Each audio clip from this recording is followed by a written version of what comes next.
নমস্কাৰ জনালোঁ। আজি আহকচোন, আমাৰ মঙলদৈত খুব ধুনীয়া এখন দোকান আছে দিয়ামৌ। তাতে কাপোৰৰ কালেকশ্যন, মেখেলা চাদৰ, বিভিন্ন ধৰণৰ মেখেলা চাদৰ পোৱা যায়, লগতে বিয়াৰ পাঞ্জাবী কুৰ্তা, মুগা কাপোৰৰ, পাট কাপোৰৰ পোৱা যায়।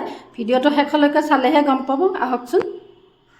আমাৰ মঙলদৈৰ ৰাম মন্দিৰৰ পুলিচ পইণ্টৰ সন্মুখতে দিয়ামৌ নামৰ কাপোৰৰ দোকানখন আছে।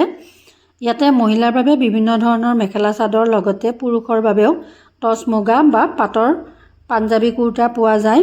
আহকচোন ভিতৰলৈ সোমাই যাওঁ। কি আছে আপোনালোকক সকলোখিনি দেখুৱাই যাম। ধুনীয়াকৈ চাব পাৰিব। এয়া আমিও ধুনীয়াকৈ চালোঁ, লগতে ল'লোঁ কাপোৰ। ইয়াতে কিছু সংখ্যক কাপোৰত অফাৰো চলি আছে। খুব ধুনীয়াকৈ ল'ব পাৰিব আৰু চাব পাৰিব। কেছ পাৰি দিয়া বুলি কয় কাপোৰটো, আপোনাৰ কেছ পাৰি দিয়া, গাড়ী দিয়া। 1400 আছে প্ৰাইচটো, তো 750 আহিব অফাৰত। আৰু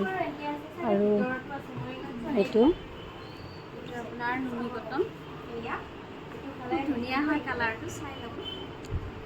হয়, বৰ ধুনীয়া কালাৰটো। এইখন চাদৰখন, এইবিলাক আপোনাৰ চাইড পাৰি থাকিলে হালধীয়া। এইখন মেখেলা আৰু লগতে এইটো ব্লাউজ পিচটো আপোনাৰ ব্লেকত আহিব। হয় হয়, ঠিক আছে। কাৰোবাক লাগিলে ধুনীয়াকৈ ল'ব পাৰিব।